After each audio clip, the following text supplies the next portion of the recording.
Subscribe करें और bell दबाएं ताकि कोई खबर रह न जाए।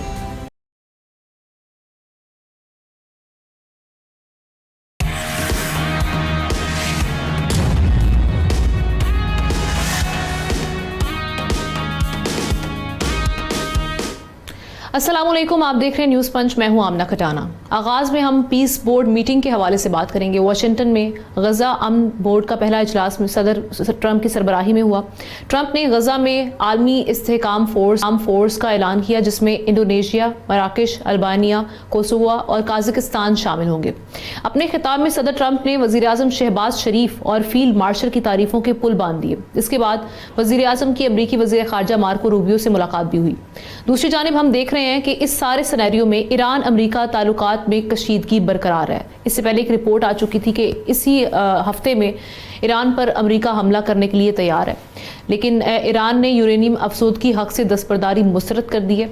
अमरीकी मीडिया के मुताबिक इस हफ्ते जो ईरान पर अमरीकी हमला मुतवक्के था, इस हवाले से सदर ट्रंप ने दो टोक अंदाज में वाजे कर दिया कि अगर किसी डील तक ना पहुंचे तो 10 दिन के अंदर संगीन नताइज का सामना करना पड़ेगा ईरान को। अब साथ ही साथ हम ये देख रहे हैं कि जो दो मामलात इस वक्त चल रहे हैं, एक गज़ा पीस बोर्ड के हवाले से जो अहदाफ सेट किए गए हैं उसको किस हद तक अचीव किया जा सकेगा, चूँकि हम देख रहे हैं कि वेस्ट बैंक एनेक्सेशन का सिलसिला भी जारी है सारे मामलात में, और इजरायली जो हम देख रहे हैं बर्बरियत का सिलसिला भी जारी है। और उसके साथ साथ अब ये जो पीस बोर्ड में ये जो 5 ममालिक का नाम आया है ISF को लेकर, उसमें पाकिस्तान का नाम ना होना, पाकिस्तान का नाम इसमें शामिल नहीं है। पाकिस्तान ने इनकार कर दिया था साफ ही साफ कि इंटरनेशनल स्टेबलाइजेशन फोर्स का हम हिस्सा नहीं बनना चाहते।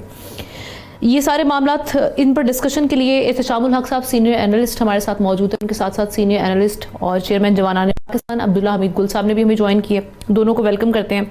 अब्दुल्ला साहब, विदाउट वेस्टिंग एनी टाइम, सबसे पहले तो मैं गज़ा पीस बोर्ड के हवाले से पाकिस्तान पर बड़ी तनकीद भी पाई जा रही थी, मिला जुन था कि जी ये जो अब ख़ास तौर पर इंटरनेशनल स्टेबलाइजेशन फोर्स बनेगी, ये हमास से जाके लड़ाई करेगी, हमास को मारेगी, और इस पीस बोर्ड में पैलेस्टीनियन रिप्रेजेंटेशन ना होना, इसको लेके भी बड़े सवालात उठ रहे थे। एक चीज़ तो क्लियर हो गई कि पाकिस्तान ने अपना स्टांस जो है वो कामयाबी से सामने रखा कि हम इस फोर्स का हिस्सा नहीं बन रहे। आने वाले वक्तों में आप समझते हैं कि कोई इस किस्म का प्रेशर तो नहीं आएगा दोबारा, क्योंकि अभी सदर ट्रंप तो फिलहाल ये कह रहे हैं, लेकिन आगे जाके उनके मिजाज से हम वाकिफ़ हैं। दूसरी चीज़ ये कि जो पीस बोर्ड का जो पहला इजलास है, ये अब इसको देखते हुए आप किस हद तक ऑप्टिमिस्टिक है कि हम गज़ा में वाकई जो पीस को लेके अहदाफ सेट किए गए वो देखेंगे? बिस्मिल्लाहिर्रहमानिर्रहीम, बहुत बहुत शुक्रिया आपका। दरमियान में आपकी आवाज़ काफ़ी एको कर रही थी, लेकिन मैं आपका सवाल समझ गया हूँ।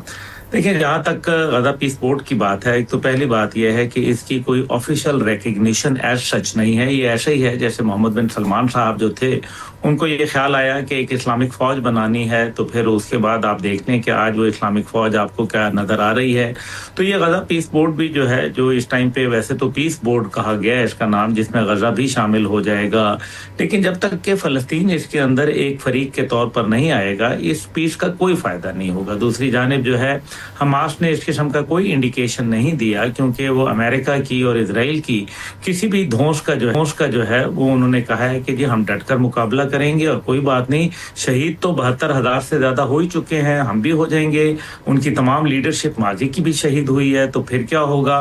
तो मकसद यहाँ यह है कि क्या यहाँ बात रुक जाएगी, क्या ये जितने भी ममालिक, जिसके अंदर इंडोनेशिया, जिसको डिप्टी कमांडर के तौर पर जो है वो भेजा जा रहा है, और कमांडर जो हैं वो इसके अंदर मेजर जनरल जेफर हैं, जो कि अमेरिका के एक सर्विंग मेजर जनरल ऑफिसर हैं, वो इसको कमांड करेंगे जो इंटरनेशनल स्टेबलाइजेशन फोर्सेस को।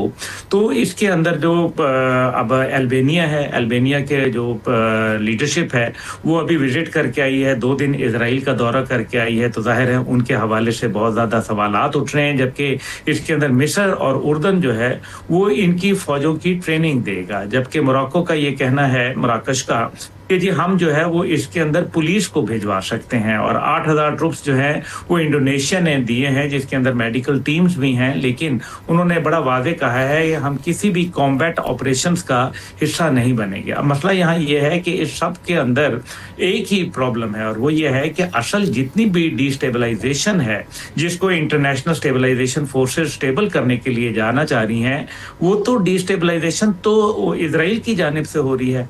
तो अगर इजराइल की जानिब से सारी डिस्टेबलाइजेशन है, तो फिर उसको क्या रोका जाएगा? क्या ऐसा कोई मैकेनिज्म सामने आया है जिसके अंदर अगर कोई और इस पीस बोर्ड का हिस्सा भी है इजराइल, वो नुमाइंदगी कर रहे हैं। वायलेशन होती है, देखिए ना आमना साहिबा, अगर ये वायलेशन होती है तो वो तो इजराइल की जानिब से होगी, तो फिर अगर इजराइल की जानिब से वायलेशन होगी तो क्या उस पर किसी किस्म की कोई पाबंदी या उसके खिलाफ का जो कोई अस्करी कार्रवाई है वो अमल में लाई जाएगी? और अगर नहीं लाई जाएगी तो फिर मेरे ख्याल में ये सारा एक फुसफुसा सा रह जाएगा सारा सिलसिला, और इसके अंदर कोई खातिर खा जो है वो कामयाबी नहीं नजर आएगी। लेकिन इन सब के बावजूद मेरे ख्याल है कि जो आपने अब ईरान के हवाले से भी बात की, ईरान जो है वो एक पोटेंशियल थ्रेट है, और ईरान ने हमेशा इजराइल को आड़े हाथों लिया और अपनी प्रॉक्सीज के जरिए, चाहे वो हिजबुल्लाह के जरिए हो, चाहे वो हमास के जरिए हो, चाहे वो आपने देखा इराक के हो, या आप हुती के हवाले से यमन में देख लें, ये तमाम जो ममालिक हैं ये ईरान की मजबूरी है। ईरान अपना यूरेनियम अफसूदगी प्रोग्राम अगर तर्क कर भी दे तो मिसाइल प्रोग्राम कभी भी तर्क नहीं कर सकता। उसकी वजह यह है कि ये तो फिर अच्छा, मैं ईरान के हवाले से स्पेसिफिक क्वेश्चन के साथ आपके पास दोबारा आती हूँ कि ये जो थ्रेट दोबारा आया है 10 दिन के अंदर, ये किस तरीके से टल सकता है और क्या ये कितना मोतबर है? लेकिन मैं एहतशाम साहब का भी पहले हिस्से के हवाले से ज़रा कमेंट उनका ले लूँ, फिर आपके पास दोबारा आती हूँ। एहतशाम साहब, एक तो ये जो सदर ट्रम्प ने, हमने देखा है कि हमारी क़यादत की फिर बड़ी तारीफ़ें की हैं, ये तारीफ़ें तो हुई हैं वहाँ पर, लेकिन क्या बात मनवाई जा सकती है, चाहे वो इस वक्त खित्ते के कॉन्टेक्स्ट में हो, अमरीकी जो इन्वेस्टमेंट के हवाले से हो, पाकिस्तान में जो उनकी हम देख रहे हैं कि इंटरेस्ट है, साथ ही साथ जो मार्को रूबियो से मुलाकात प्राइम मिनिस्टर की हुई है, उस हवाले से क्या इस्लामाबाद में खबरें हैं, क्या डिस्कशन हुई हैं उस मुलाकात में? देखिए, हम ना जब से इजलास की बात हो रही थी कि इजलास होना है, इजलास हुआ, और आपने देखा पाकिस्तान के प्रेस में ख़ास तौर पे बातें होती थी हमारे लोगों की कि जी पाकिस्तान के लिए बड़ा मुश्किल हो जाएगा जब पाकिस्तान को कहा जाएगा कि जी आप अपने ट्रुप्स कमिट करें ये इंटरनेशनल स्टेबलाइजेशन फोर्स के लिए, और हमास से डायरेक्ट लड़ाई वाला बात जो बार बार सब लोग कह रहे हैं। हमने पहले भी कन्वे किया, अब्दुल्ला भी बात कर रहे हैं, कॉम्बैक्ट ट्रुप की बात हो रही थी, हम नहीं माने। अभी आप देख लें जिस तरीके से ये सारा मामला कल हुआ है, थ्रू आउट मैं कल इसको टेलीविज़न के सामने बैठा हुआ था, मैं देख रहा था किन किन से मुलाकातें हो रही प्रेसिडेंट ट्रम्प की, क्या कर रहे हैं क्या नहीं कर रहे। और जब ये हो रहा था कि जी चले $7 बिलियन लोगों ने दे दिया, कुछ ममालिक ने $10 बिलियन अमेरिकन देंगे, $17 बिलियन रिकन्स्ट्रक्शन के लिए, तो चलें अच्छा है फटा। वो जो बड़ा एक मसला है कि जी वो फोर्सेस को भेजना और फिर वहाँ पे हमास को डिसआर्म आप नहीं कर सके। कल भी प्रेसिडेंट ट्रम्प ने बड़ा गुस्से में बातें की हैं कि अगर डिसआर्म नहीं करते अपने आप को तो उनके लिए कॉन्सिक्वेंसेस होंगे। भाई आपने तो नहीं करवाया, ना इजराइल ने किया, ना आप करवा सके, अब आप हमसे तवक्को कर रहे हैं या बाकी ममालिक से कर रहे हैं, करें। तो मेरा ख्याल है हमने एक जो मैं अगर वन लाइनर्स पे कहूँ तो मुझे यूँ लग रहा है कि हम पतली गली से निकल गए हैं इस हवाले से। अभी तो नहीं लगता कि उनकी तरफ से कोई डायरेक्ट दबाव प्रेसिडेंट ने जो बातें हुई हैं उनमें हुआ। अब सवाल ये है कि जी वो जो मार्को रूबियो से मुलाकात हुई है वहाँ पे what transpired in that meeting, वो उसकी डिटेल नहीं किसी को पता, हमें नहीं पता कि वहाँ पे क्या बातें हुई हैं। हो सकता है थोड़े चंद दिनों में या 2-4 दिन में हमें पता चल जाए क्या है।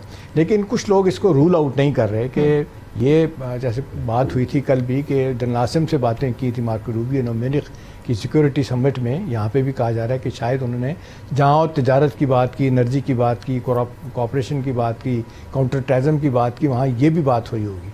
लेकिन मेरा अपना ख्याल है कि बज़ाहिर on the face of it लग रहा है कि शायद ये एक हमारी डोमेस्टिक कंपल्शन को ये समझ गए हैं, at least for the time being समझ गए हैं, और ये दबाव नहीं आ रहा। जो मुझे ख़तरा था कि जी ये इंडिया इस पे बड़ी बगलें बजाएगा और इजराइल भी, कि पाकिस्तान का किसी वक्त मामला ट्रम्प के साथ ख़राब हुआ, क्योंकि ट्रम्प मूडी आदमी है, जब उनको ना की जाए तो वो फिर एकदम भूल जाते हैं कि अच्छा है क्या बुरा है, वो सीधे हो जाते हैं। तो इस मामले में लगता है कि शायद मेरी अपनी असेसमेंट है, मेरा अपना ख्याल है कि उनको ये अंदाज़ा हो गया है कि इससे बड़ा मसला ख़राब होगा, पाकिस्तान की डोमेस्टिक ऑडियंस को खामोश रखना बड़ा मुश्किल हो जाएगा और लोग सीधा कहेंगे। और देख लें पूरी इस्लामिक दुनिया में अब्दुल्ला जानते हैं कि सबसे ज़्यादा फ़लस्तीन के मसले पर अगर कोई मुल्क, जितने एहतजाज बड़े बड़े जलसे जुलूस हुए हैं, जितनी रोज़ाना की बुनियाद पे कंडमनेशन हम करते हैं, हमारी पार्लियामेंट करती है, कोई मुल्क नहीं कर रहा होता और ममालिक भी नहीं कर रहे होते। तो इजराइल को तो यही तकलीफ़ है ना कि चौथे मल्लों उठ के आके ये कौन होते हैं बीच में बोलने वाले, तो उन्हें तो ये अपनी तकलीफ़ है, हिंदुस्तान को अपनी तकलीफ़ है। मेरा अपना ख्याल है आमना जो अच्छी बात है वो तो ये है कि اب کچھ دیر کے لیے تو ہم اس معاملے سے نکل گئے، لیکن ہماری انٹرنیشنل سطح پہ جو انگیجمنٹ ہو رہی ہے وہ دیکھیں نا، ایک مڈل پاور کا ایک درجہ میں جو ملنے کی بات ہو رہی ہے، اس میں لگ رہا ہے کہ پریزیڈنٹ ٹرمپ صاحب بڑے سیریس ہیں. اور کل آپ نے دیکھا ایک دفعہ پھر انہوں نے بڑا بھرپور غصہ نکالا انہوں نے مودی پہ، یہ کہا کہ جی 11 جہاز گرائے گئے تھے. وہ بار بار کیوں ذکر کر رہے ہیں؟ وہ سیدھی سی بات ہے کہ چاہے ان کا چاہے ان کا فارن آفس ہو، چاہے مودی ہو، وہ اسٹیٹ آف ڈینائل میں ہیں. وہ کہتے ہیں جی یہ صلح تو نہیں کروائی ہم نے، پاکستان کے ساتھ مل کے کروائی. تو پاکستان نے تو بڑا واضح طور پہ کہہ دیا کہ اگر یہ ٹرمپ کی انٹرونشن نہ ہوتی تو شاید ایسا نہیں ہونا تھا. تو یہ بہت زیادہ امبیرسنگ لگتا ہے پریزیڈنٹ ٹرمپ کو کہ وہ نہ کر رہے ہوتے. اب واٹ نیکسٹ، ایک جملہ میں کہوں، واٹ نیکسٹ میں جو باتیں آ رہی ہیں نا وہ یہ ہے کہ اس میٹنگ کے بعد جہاں ریکنسٹرکشن شروع ہو جائے گی، پاکستان کا مڈل ایسٹ میں ایک رول جو بنتا ہوا مجھے نظر آ رہا ہے، ایران کے کانٹیکس میں جو نظر آ رہا ہے، اس کی آمنا بڑی اہمیت ہے. اور ایران کی اگر بات کی جائے تو دیکھیں کانگریشنل اپروول کے بغیر انہوں نے ونزویلا پہ حملہ کیا تھا، اب یہاں پہ کرنے جا رہے ہیں. اور ساتھ ساتھ آج امریکی میڈیا یہ کہہ رہا ہے جی ایک طرف پیس کی بات کر رہے ہیں، دوسری طرف ایران کو اپنا ملٹری تھریٹس بھی دیے چلے جا رہے ہیں. تو کیا ہوگا؟ تو یورپ بھی بڑا پریشان ہے اس بات سے، یہ کیا ہونے جا رہا ہے. اگر یہ حملہ ہو جاتا ہے تو ہمارے لیے نیکسٹ ڈور نیبر ہے، ہمارے لیے مشکلات بڑھ سکتی ہیں. پاکستان نے کوشش کی ہے، یہی کوششیں دوسری ممالک بھی کر رہی ہیں کہ اس کو روکا جائے، لیکن دوسری طرف اگر ان کو مجبور کر دیا جاتا ہے تو پھر بڑا مشکل ہو جائے. نیشنلسٹ ہے ایرانی، وہ پھر لڑیں گے، کیا کریں گے، نقصان ان کا ہوگا. ہاں یہ آمنا جو خبریں آ رہی ہیں نا انٹرنیشنل سطح پہ کہ وہ نیوکلیر پروگرام کے بارے میں ایک خاصے لمبے عرصے تک وہ کہتے ہیں جی اس کو ہم روک دیتے ہیں، لیکن جس طرح عبداللہ بات کر رہے ہیں میزائل پروگرام ان کا اتنا ایڈوانس ہے، اور کہا جا رہا ہے کہ 15 سے 20 ہزار سٹاک فائل ان کے پاس موجود ہے بیلسٹک میزائل کا، وہ تباہی پھیر سکتا ہے حیفا میں بھی، تل ابیب میں، اور جو امریکی بیسز ہیں مڈل ایسٹ میں. تو میرا خیال ہے امریکہ کو بھی سوچ کے چلنا ہوگا. اس لیے ہم دیکھ رہے ہیں اسرائیل میں ہائی الرٹ بھی. جی بالکل ٹھیک. عبداللہ صاحب، ابھی جو ایران والی سچویشن میں ہم دیکھ رہے ہیں کہ کافی عرصے سے بار بار یہی صدر ٹرمپ کی آ رہی تھی کہ اگر کسی ڈیل تک، کسی معاہدے تک نہ پہنچے تو سنگین نتائج بھگتنا پڑیں گے، بہت بڑا اٹیک ہوگا اس بار. یہ سارے معاملات سامنے آئے اور اسی ہفتے پہلے کرنے کا کہا جا رہا تھا، لیکن اب اسی ہفتے میں انٹرسٹنگلی عباس عراقچی صاحب جو کہ ایران کے فارن منسٹر ہیں، وہ یہ کہہ رہے تھے کہ دوسرا دور اچھا رہا ہے، لیکن اس کے بعد پھر حملے کی پھر سے باتیں شروع ہو چکی ہیں. سو آپ کیا سمجھتے ہیں کہ کن شرائط پہ جا کے جو ہے وہ معاملہ سیٹل ہو سکتا ہے ابھی؟ اور دوسری چیز یہ کہ آپ کو ابھی اٹیک ہوتا ہوا دکھائی بھی دے رہا ہے، اور وہ کس نوعیت کا ہوگا؟ کتنی معتبر آپ کو یہ دھمکی لگ رہی ہے صدر ٹرمپ کی اس بار؟ دیکھیں بات یہ ہے کہ اس ٹائم پہ جو پچھلا بات ہو رہی تھی اسی کی میں کنٹینیوٹی تھوڑی سی کر دوں. پہلی بات یہ ہے کہ پاکستان کو آہستہ آہستہ جو ہے وہ شکنجے میں کسا جا رہا ہے. ابھی تو ٹھیک ہے کہ پاکستان کے ٹروپس نہیں مانگے گئے، بعد میں جو ہے وہ آپ کو معلوم ہے کہ ان کی ڈیمانڈ جو ہے یہ تو بڑھتی رہتے ہیں. امریکنز جو ہیں بیسکلی تو یہ بلیک میلر ہیں اور یہ بلیک میل کرتے رہتے ہیں، اس میں تو دوسری کوئی رائے نہیں ہے. اور اس سارے کے اندر فیسیلیٹیشن جو ہے وہ سب کو نظر آ رہی ہے کہ اسرائیل کو فیسیلیٹیشن ہو رہی ہے. اور دیکھیں نا، اگر یہ ایسا ہی مسئلہ انسانیت کا تھا تو اس کی کمانڈ کسی امریکن میجر جنرل کو تو دینے کی ضرورت ہی نہیں تھی، کیونکہ امریکہ کا اس کے اندر کیا تعلق ہے؟ وہاں علاقے کے لوگ تھے، ان کو دیا جاتا وہاں معاملات کو. اب جو ایران کے اوپر اگر دیکھ لیا جائے تو پھر ایران کے حوالے سے تو ایک بات واضح ہے، ایران جو ہے وہ اپنا گلا نہیں کاٹ سکتا خود اپنے ہاتھوں سے. اور اگر وہ اس کو ہاتھ پیر باندھ کے اسرائیل کے سامنے پھینکا جا رہا ہے تو یہ بات تو وہ تسلیم نہیں کرے گا. اس میں کوئی شک و شبہ نہیں ہے کہ دنیا اس ٹائم پہ ساری مضطرب ہے اس حوالے سے، اور لوگوں کو یہ نظر آ رہا ہے کہ اس جنگ کے اب جو بھیانک معاشی نتائج ہیں، جس سے رائز آف آئل پرائسز ہے، رائز آف گولڈ پرائسز ہے، وہ زیادہ ہو جائے گی. اور آبنائے ہرمز جس کے ساتھ دنیا کا تقریباً 32-33% جو ٹریڈ ہے وہ جڑا ہوا ہے، وہ ختم ہو کے رہ جائے گا. اور ظاہر ہے ایران اپنی جو اسٹیلتھ بوٹس ہیں، کامکازی اسٹیلتھ بوٹس، ان کے ذریعے وہاں جنگی مشقیں کر رہا ہے. تو اس سے ایران کا موڈ تو یہ نظر آ رہا ہے کہ وہ ایگریشن کے اوپر بلیو کرتے ہیں. امریکہ ہمیشہ ماضی میں دیکھا گیا کہ جو ملک آگے سے کھڑے ہو جاتے ہیں امریکہ عموماً ان کے اوپر حملہ نہیں کرتا ہے. وہ دیکھیں نا، ہوم گراؤنڈ تھا وینیزویلا امریکہ کا، لیکن یہ ہوم گراؤنڈ ہے اس ٹائم پہ رشیا اور چائنا کا، اور اس کے اندر نارتھ کوریا بھی. اور رشیا کی جانب سے آپ دیکھ رہے ہوں گے بڑا سخت اس بار پھر کل جو اسٹیٹمنٹ آئی ہے وہ بھی کافی سخت تھی کہ اگر یہاں پر حملہ کرنے کی کوشش کی تو ایک اور ایشو ہے جس پہ آپ کامنٹ ضرور کریں. یہ دیکھیں نا، اب یورپ جو ہے نا وہ پورا کا پورا یورپ وہ نہیں چاہتا کہ ایران کے پاس نیوکلیر پاور بننا چاہیے، لیکن ساتھ ساتھ وہ اس حملے کے بھی بہت خلاف ہے کہ یہ حملہ نہیں ہونا چاہیے. آپ کو کیا لگتا ہے کہ کتنا یونیلیٹرلی پریزیڈنٹ ٹرمپ اس کام کو آگے لے کے جائیں گے اور پرواہ نہیں کریں گے یورپ کی، اور جیسے کہ وہ نہیں کرتے؟ देखें एहतशाम साहब, अगर हमला करते हैं पहले तो ये सिनेरियो कर लेते हैं ना, वॉर गेम कर लेते हैं, हमला हो जाता है। अच्छा, फिर हमला करके क्या करेंगे? एटम बम मार देंगे। तो उन्होंने जापान पे मार दिया था, तो क्या कर लिया? जापान खत्म हो गया या जापान आज एक मुआशी ताकत नहीं है? नंबर 1। नंबर 2 ये है कि लीबिया के ऊपर, इराक पे कितनी बमबारी की, अफगानिस्तान पे जो है वो कितनी बमबारी की, क्या नतीजा निकला? क्या हो गया? उन्होंने, अमेरिका ने अपने डिजायर्ड रिजल्ट हासिल कर लिए? नहीं हासिल कर पाए। एक आध आदमी को जो है वो करने के बाद अगर फर्ज करें उनके अली खामेनी साहब को जो है वो निशाना बना देते हैं, मसूद पज़ेश्कियान को निशाना बना देते हैं, वो लारेजानी साहब को निशाना बना देते हैं, वो दीगर को जो है वो अब्बास इराक़ची को जो है वो निशाना बना देते हैं। तो माजी के अंदर उनकी, आपको याद है कि जो 12 रोज़ा जंग थी उसके अंदर जो है उनकी मिलिट्री लीडरशिप, उनकी इंटेलिजेंस चीफ जो थे वो सारे के सारे जो IRGC वाले थे वो सारे के सारे शहीद हो गए थे। तो फिर क्या आज इसी तरह से चंद महीनों में ईरान दोबारा उठ के खड़ा नहीं हुआ? और फिर जो रिजीम चेंज का मामला था वो तो खत्म हो गया, क्योंकि रिजीम चेंज का तो अब देखें जो सपोर्ट के अंदर लोग बाहर निकले हैं, और खास तौर पे जो उनके जो नेशनल डे के ऊपर बाहर निकले हैं ईरान के अंदर, वो एक बड़ा स्पेक्टेकुलर शो था। फिर तो अगर ईरान का दूसरा आप देख लें कि ईरान फिर रिटेलिएट करेगा, इजराइल के ऊपर करेगा, उनके 21 जो बेसेस हैं अमेरिका के जिस पे 60,000 फौजी मौजूद हैं उन पे रिटेलिएट करेगा। देखिए ना, मरने से पहले ईरान एक दफा इनको नथ जरूर डालेगा, और अगर ये काम किया तो फिर ये अमेरिका इसको अफोर्ड नहीं कर सकता। और फिर क्या न्यूक्लियर की जंग को हम बिल्कुल रूल आउट कर सकते हैं, क्योंकि इजराइल का अखबार खुद ये कह रहा है, हर्ट्स अखबार कह रहा है, जेरूसलम टाइम्स ये कह रहा है कि 8 से 10 न्यूक्लियर बॉम्ब ईरान के पास मौजूद हैं। और फिर खास तौर पे जो रशियन जनरल, जिस तरीके से उनके बयानात सामने आए हैं कि उन्होंने इसको एक इस्लामिक मूवमेंट के नाम से करार दिया है, और जिस तरीके से जो अभी रेडार सिस्टम आए हैं, देखें पिछली दफा उन्होंने हमला किया था उनके पास रेडार सिस्टम नहीं थे। चाइना ने अभी जो लेटेस्ट अपना रेडार सिस्टम दिया है, जो स्टेल्थ जहाजों को और स्टेल्थ जो ड्रोन्स होते हैं उनको जो है वो 500 किलोमीटर और 700 किलोमीटर से जो है आइडेंटिफाई करता है, और काउंटर मैकेनिज्म भी दिया है, यानी कि जो काउंटर डिफेंस सिस्टम है वो भी उनको दिया गया है। और आपको पता ही है कि उनके पास DF-21 जैसा मिसाइल मौजूद है जो कि एंटी एयरक्राफ्ट कैरियर के लिए मशहूर है, किलर कहलाता है। ऐसी सूरत के अंदर मुझे ये लग रहा है कि डोनाल्ड ट्रंप साहब जो है ज्यादा से ज्यादा ये कर सकते हैं। अब वो ईरान के गालिबन ये गोटे गिट्टे पकड़ रहे होंगे कि खुदा के लिए हमें एक लिमिटेड स्ट्राइक ऑप्शन की इजाजत दे दो, जो हम ईरान के अंदर किसी दूर दराज के इलाके के अंदर बम शम मार के अपना एग्रेशन शो कर दें और स्टीम आउट करने का हमें मौका मिल जाए।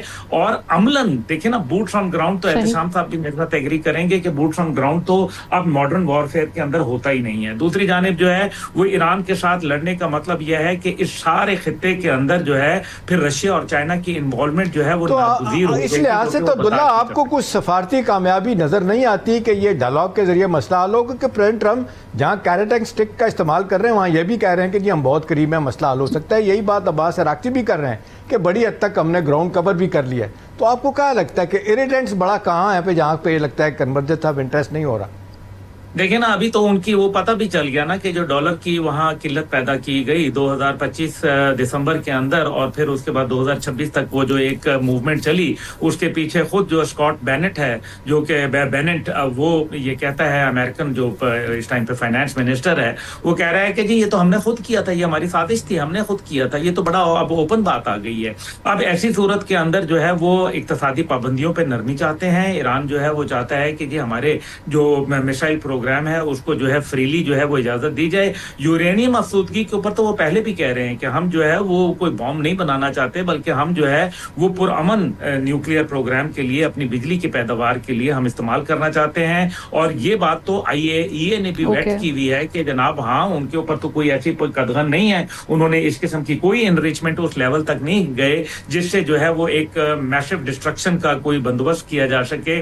लेकिन लीडरशिप मार देंगे। अभी पहली बात यह है कि पिछली दफा लीडरशिप जो है वो कॉम्प्रोमाइज हुई थी यकीनन, लेकिन इस बार जो उनके बंकर बस्टर बॉम्ब्स थे वो नहीं कामयाब हुए थे ना। आपको याद है कि उन्होंने वो जो 750 फीट से ज्यादा नीचे वो नहीं जा सके थे। इसका मतलब यह है कि ईरान ने अपना इस दौरान में एक डिफेंस मैकेनिज्म तैयार कर लिया, और ये जो ईरान इतना जबरदस्त अंदाज में खड़ा हुआ है, याद रखें कि ईरान के तुर्किश में कोई ऐसा जहरीला तीर जरूर मौजूद है जिसको अमेरिका भी सूंघ रहा है और इजराइल को भी जो है इसकी भनक पड़ गई है और वो ऐसा करने से कतरा रहे हैं, वरना इन्होंने जंग करनी होती है तो ये जंग कब की कर चुके होते। एक बात जो एहतिशाम साहब ने की वो बड़ी जरूरी है, ये इस खित्ते में पाकिस्तान के लिए मुसीबतें बढ़ जाएंगी, बल्कि मेरे नज़दीक में ये जो बहरी बेड़े हैं ये पाकिस्तान का बेड़ा गर्क करने की ख्वाहिश करते हैं, क्योंकि 3 अलिफ इकट्ठे हुए में इंडिया, इजराइल और अमेरिका, ना ये हमारे खैर ख्वाह हैं, ये गले मत लगाएं हमारे वजीर आजम को, ये ना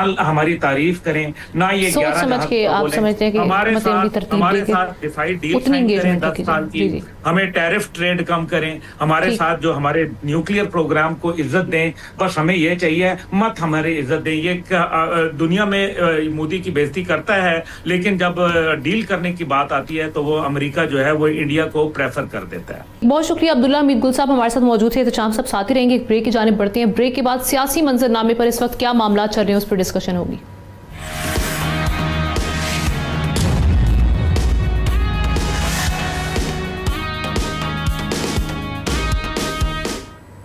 वेलकम बैक। पॉलिटिकल एरिना पर इस वक्त क्या मामला चल रहे हैं उसका जिक्र करेंगे। सियासी महाज पर हम देख रहे हैं कि एक बार फिर डील ढील या नो डील का शोर है, मगर हुकूमत खुद कन्फ्यूजन का शिकार दिखाई देती है। बानी पीटीआई के इलाज और डील से इनकार पर पहले राना सनाउल्लाह का सख्त मौक़िफ़ सामने आया, फिर अचानक यू टर्न लेते हुए उन्होंने वजाहत की कि ये बात नवंबर के एहतजाज के तनाजुर में की गई है। राना सना ने पीटीआई की जानिब से राजा नासिर अब्बास और महमूद अचकज़ई को इख्तियारात देने की बात को बेमानी करार दिया और कहा कि इन दोनों को कोई इख्तियार नहीं दिया गया। डील के बयान पर इससे पहले हम देख रहे हैं कि सेनेटर फैसल वाडा ने कहा था कि अगर बानी ने डील नहीं मानी तो फिर राना सनाउल्लाह खुशकिस्मत समझे, और उन्होंने ये भी सवाल किया था कि किसने उनको ये डील ऑफ़र की है, ये ज़रा राना सनाउल्लाह जो है वो वाजे कर दें। साथ ही साथ आज के रोज़ की अगर हम बात करते हैं तो आज के दिन जो जेल में कैदी हैं पाकिस्तान तहरीक इंसाफ के अहम रहनुमा, जिनमें शाह महमूद कुरैशी साहब हैं, महमूद रशीद साहब हैं, यास्मीन राशिदा साहिबा हैं, एजाज चौधरी साहब हैं, और इनके अलावा जो दीगर हैं उमर सरफराज चीमा, उनकी जानिब से एक जो ख़त आया है सामने, वो पीटीआई क़यादत जो बाहर है उनको ये ख़त लिखा गया है कि इस वक्त जो एहतजाज का वो तरतीब दे रहे हैं रमज़ान में उसको मौखर कर दिया जाए। साथ ही साथ उसके मतन में ये भी है कि बानी पीटीआई यानी इमरान खान साहब ने बड़े बावकार तरीके से वो जेल काट रहे हैं, सो उस पर जो सदर आसिफ अली ज़रदारी साहब का जो बयान आया है उसकी कंडेमनेशन की गई है। ये सारे मामलात हैं, इन पर बात करते हैं। एहतिशाम साहब के साथ हमें ज्वाइन कर लिया है अब्सा कोमल साहिबा ने, सीनियर एंकर पर्सन एनालिसिस के लिए उन्होंने हमें ज्वाइन किया है। वेलकम करते हैं आपको भी प्रोग्राम में। एहतिशाम साहब मैं आपसे पहले आगाज़ करूँगी, ये जो राना सनाउल्लाह साहब के पहले बयान की जिक्र कर लेते हैं। पहले उन्होंने कहा कि जी डील ऑफ़र हुई, बात बन रही थी, लेकिन उसके बाद बानी किसी किस्म की डील नहीं चाहते। उसके बाद फैसल वाडा साहब का बड़ा सख्त बयान आया और उन्होंने कहा कि किसने डील ऑफ़र की थी ये राना सनाउल्लाह साहब ज़रा क्लियर कर दें। अब हम देख रहे हैं उनकी जानिब से यू टर्न आ गया, वो कह रहे हैं कि डील की बात नहीं हुई थी। नवंबर में जो मामलात हुए थे 26 नवंबर को लेके, उस एहतजाज को लेके कुछ मामलात थे जिन पर जिक्र हो रहा था या मुज़ाकरात की बात की जा रही थी। सो ये किस कॉन्टेक्स्ट में क्या थोड़ी सख्ती हुई है, राना सनाउल्लाह साहब को यू टर्न लेना पड़ा, और साथ ही साथ जो आज का लेटर आया है वो कितना इम्पॉर्टेंट है? देखिए ना, इसमें मुझे तो कोई कतई तौर पे कोई शक और शुबा नहीं लग रहा कि जिस अंदाज में 1 साल पुरानी बात की गई थी और जिसको राना सनाउल्लाह भी मान रहे हैं कि 1 साल पुरानी बात है, और ये आप यूँ समझने के जो नवंबर में एहतजाज हुआ था उससे पहले की बात है, तो अब उसके कॉन्टेक्स्ट में देखा जाए तो मुझे तो अब यू टर्न ले लें, जो मर्ज़ी कर लें वो कहें, या इवन आपने अता तारक कहें या वाडा साहब कहें कि ऐसा नहीं था, तो मेरा ख्याल है ये कोई बात मानने के लिए तैयार नहीं होगा। देखिए ये उस वक्त बातें हो रही थी, मुझे अच्छी तरह याद है, वो सईद साहब बड़े मशहूर पाकिस्तानी अमेरिकन, वो पिछले दिनों भी यहाँ आए हुए थे, उस वक्त भी आए हुए थे, बड़ी एक्टिवली बातचीत हुई थी, वो गए भी थे अंदर जाके, कुछ बातें कहा जाता है 50-60% बातें मनवा ली गई थी, कुछ बातों पे इत्तेफाक नहीं हुआ था, तो नतीजतन वो कम्युनिकेशन ब्रेक डाउन हुआ और मामला ख़त्म हो गया। फिर उसके बाद आप दोनों साइड से आप देखते हैं बयानात आते रहे कि जी हम कंसीड नहीं करेंगे, वो कहते हैं हम एहतजाज जारी रहेंगे। अब एक बात तो आमना कही जा सकती है, ख़बर के तौर पर भी कही जा सकती है कि ये एक अपॉर्चुनिटी ज़रूर आई थी, और ये इन्हीं दिनों में आई थी, ये 2-2.5-3 हफ्ते की बात है। इसमें एक सूरत-ए-हाल ख़ास तौर पे इमरान खान की आँख के मसले के बाद कि एक सिलसिला बना था, और ये कहा जा रहा है कि जी ये एक अपॉर्चुनिटी मिस हो गई है। पीटीआई के लोग जो है ना वो किसी हद तक इस बात को मानते भी हैं, किसी हद तक नहीं मानते। मोहम्मद साहब को मैं सुन रहा था एक प्रोग्राम में, वो तो मान रहे थे कि हमसे जो गलतियाँ हुई हैं वो ना होती तो शायद सूरत-ए-हाल ऐसी ना बन पाती। اب آگے جو لوگ بات کر رہے ہیں کہ جی اب یہ تو ہو گیا، اب عمران خان صاحب کا غالباً 24 تاریخ کو یا 25 کو دوبارہ انجیکشن لگنا ہے ان کی آنکھ میں، اس کے بعد ملاقاتوں کا سلسلہ کیا ہوگا؟ ملاقاتیں رانا ثناء اللہ نے کل پھر کہا ہے، ویسے بھی کہا ہے، ہنس کے بھی کہا ہے کہ جی وہ تو آپ بندی سمجھے، وہ نہیں ہو سکتی۔ میرے خیال ہے آپ نے جو زیادہ سارے معاملے میں امپورٹنٹ بات ہے نا وہ حلیمہ بی بی کا یہ کل کا یہ کہنا کہ جی ٹھیک ہے ہم یہ آپ کو ایشورنسز گارنٹی دیتے ہیں کہ کل یا پرسوں والا معاملہ کہ جی اگر تو آپ بانی پی ٹی آئی سے ملاقاتیں جاری کرواتے ہیں، ہماری ہوتی ہیں، تو ہم آپ کو ایشورنسز دیتے ہیں کہ ملٹری قیادت کے خلاف کوئی باہر آ کے بات نہیں ہوگی۔ اب یہ کیا ہے، اولیو برانچ آفر کر رہی ہیں، کس طرح چاہ رہی ہیں کہ یہ کوئی گیو اینڈ ٹیک ہو جائے، معاملے کو آگے لے کے جایا جائے، اس پہ تو کچھ نہیں ہو رہا۔ اب حکومت اگر ایک فرض کریں ایک سخت سٹینڈ لیتی ہے اس کے بعد کہ جی ہم نے کوئی ملاقاتیں نہیں کروانی، تو وہ ٹھیک ہے، ان کا تو ایک ہی موقف ہے کہ جی سوشل میڈیا علیحدہ ایک تنقید کر رہا ہوتا ہے، ادھر سے جو لوگ مل کے آتے ہیں ان کا بیان جو ایسا کچھ ہوتا ہے اس سے سارا کا سامنا معاملہ خراب ہو جاتا ہے۔ اب آگے جو بات ہو رہی ہے کہ جی اب کیا ہوگا، اب احتجاج کی بات کر رہی ہے پی ٹی آئی کہ جی ہم کریں گے، اس کے لیے بہت سارے لوگ تیار نہیں ہیں، ان کو پتہ ہے نہیں ہو سکتا۔ اندر دیکھیں آمنہ جو اندر کی تقسیم ہے نا، حکومتیں تو کرتی رہتی ہیں، حکومتوں نے ہر حکومت یہی کرتی ہے، اپنے اوپوننٹس کو بند کرتی ہے اور پھر کہتی ہے جی ٹھیک ہے، جب تک کوئی ڈیل نہیں ہوتی، بات نہیں بنتی تو وہ معاملات ویسے ہی رہتے ہیں۔ ہوتا یہ ہے نارملی کہ جو کہ پولیٹیکل روٹ لیا جاتا ہے نا سیاسی جماعتوں کی طرف سے، وہ معاملہ جو ہے نا وہ پھر لے کے جاتا ہے کہ آپ کو ریلیف کیسے ملنا ہے، آپ کی مشکلات کیسے کم ہونی ہیں۔ وہ ایک شروع ہوتے ہوتے جو مجھے دکھ بھی ہے اور یہ مجھے اس بات کا ذاتی طور پہ آمنہ پتہ بھی ہے کہ یہ ایک بہت بڑا ایفرٹ ہوا تھا، یہ کیوں خراب ہو گیا، کس نے قتل کیا، کون اس میں تھا۔ اس وقت صورتحال جو بن رہی تھی وہ تو لگ رہا تھا کہ جی ٹھیک ہے، وہ جو ایسے باتیں ہم روز کرتے ہیں ایسے باتیں نہیں ہوئی تھی، 3 باتیں ہوتی نہیں تھیں، آج بھی یہ باتیں ہوتی ہیں کہ جی وہ ٹھیک ہے، وہ اسپتال بھیجا جائے گا، بھیجا جا سکتا ہے، وہ تو ہوگا۔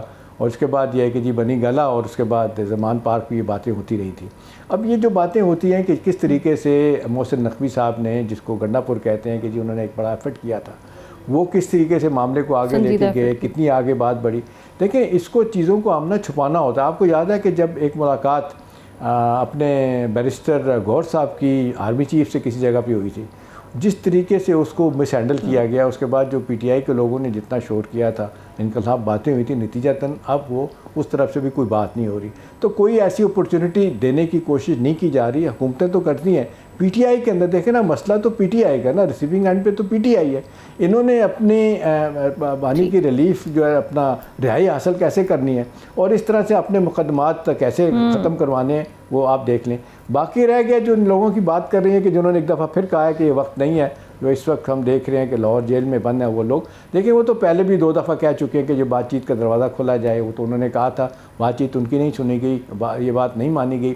اب ان کا یہ کہنا ہے کہ اس کی ٹائم ٹھیک نہیں، تو اس ٹائمنگ کے بارے میں تو سارے لوگ باتیں کر رہے ہیں۔ اچھا زئی صاحب نے تو بڑے واضح طور پہ میری اطلاعات بھی ہیں اور کچھ جگہوں پہ انہوں نے کہا بھی ہے یہ بات کہ جی اب یہ ان حالات میں تم کچھ نہیں کر سکتے، بندے آپ اکٹھے نہیں کر سکتے، لوگ سڑکوں پہ نہیں آتے، چھوٹا موٹا آپ احتجاج اگر ریکارڈ کرواتے ہیں جا کے ادھر کے پی میں تو اس کا امپیکٹ نہیں بنتا۔ پنجاب کی لیڈرشپ ڈورمنٹ ہے، بیٹھی ہے، چھپی ہے، اندر ہے، باہر ہیں، کہاں ہیں، وہ بات نہیں بن پا رہی۔ تو میرا اپنا خیال ہے کہ ایک اپرچونٹی مس ہوئی ہے۔ حکومت جو ہے نا اس تک اس لحاظ سے اب ایک trying to put up a brave face کہ نہیں ٹھیک ہے جی ہم کھڑے ہیں، کچھ نہیں ہو سکتا۔ میرا اپنا خیال ہے کہ جب تک یہ معاملہ پولیٹیکل لوگوں کے through Amna P T I حل نہیں کرے گی، یہ مجھے نہیں لگتا ان کے لیے کوئی ریلیف نظر آتا ہوا ہے۔ جی بالکل۔ اب صاحب جیسے ابھی احتشام صاحب بھی بات کر رہے ہیں، خاص طور پہ یہ جو پرانے ساتھی ہیں بانی پی ٹی آئی کے جو جیل میں ہیں، سخت سزائیں بھی کاٹ رہے ہیں، یہ بڑے زیرک سیاستدان بھی ہیں اور بہتر طریقے سے معاملات کو سمجھتے ہیں، اس کو کس طریقے سے دیکھا جانا چاہیے؟ ویسے بھی اب تک جو پاکستان تحریک انصاف کی حکمت عملی رہی ہے بانی پی ٹی آئی کو ریلیز کروانے میں یا ریلیف ملنے میں، جی کوٹ لکھپت میں جو قید رہنما ہے وہ پارٹی کی مرکزی قیادت رہے ہیں اور وہ اس سے پہلے بھی کچھ مشورے بھیج چکے، یہ شکوہ بھی کر چکے کہ ان کو کنسلٹ نہیں کیا جا رہا پارٹی کے معاملات میں۔ میں سمجھتی ہوں بڑا وائز مشورہ ہے اور وہ اس لحاظ سے بھی بہت اہم مشورہ ہے کہ پی ٹی آئی کی طرف سے متعدد بار احتجاج، ہڑتال، 9 مئی کے حوالے سے خاص طور پہ بڑے دعوے کیے گئے تھے۔ سہیل آفریدی کو لوگوں کو موبلائز کرنے کے لیے جو ہے وہ ٹاسک دیا گیا تھا۔ پھر اچکزئی صاحب نے بھی جو ریسنٹلی پارلیمنٹ میں کے پی ہاؤس میں ایک دھرنا سٹیج کرنے کی کوشش کی اور پھر جو ہے وہ 3-4 دن بیٹھنا، یہ بھی بڑا کوئی اتنا آسان کام نہیں تھا ان ایم این ایز کے لیے، لیکن پھر اس کا حاصل کیا ہوا؟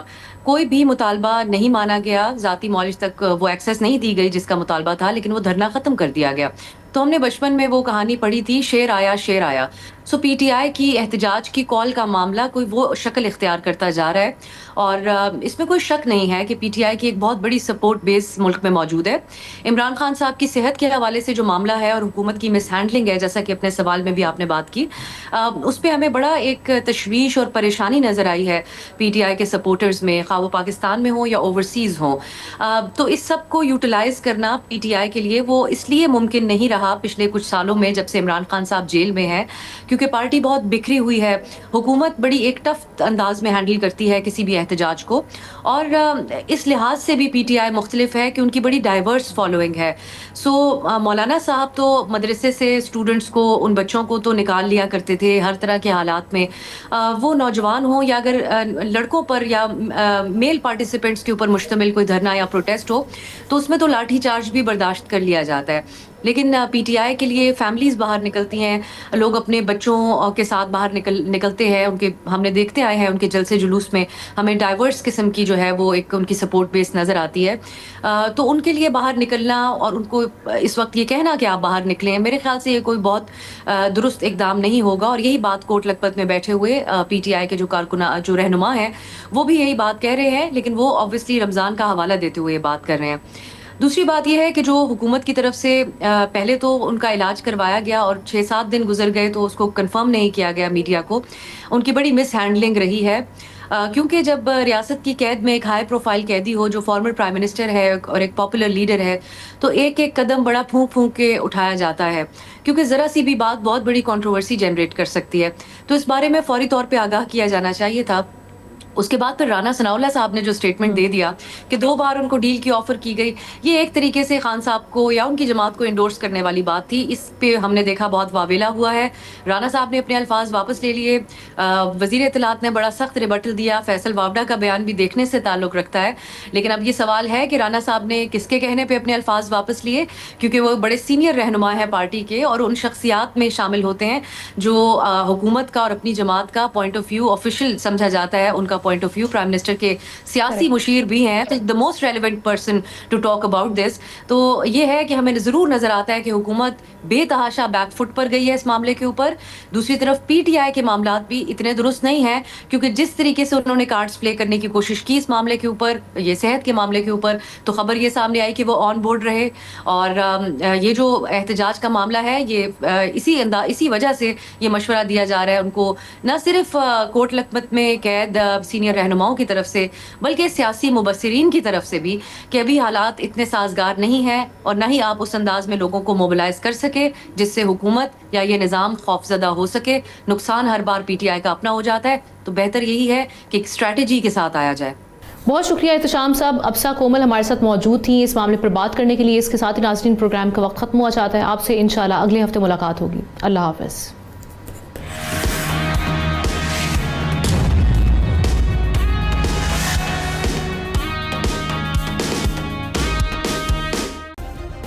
सब्सक्राइब करें और बेल दबाएं ताकि कोई खबर रह न जाए।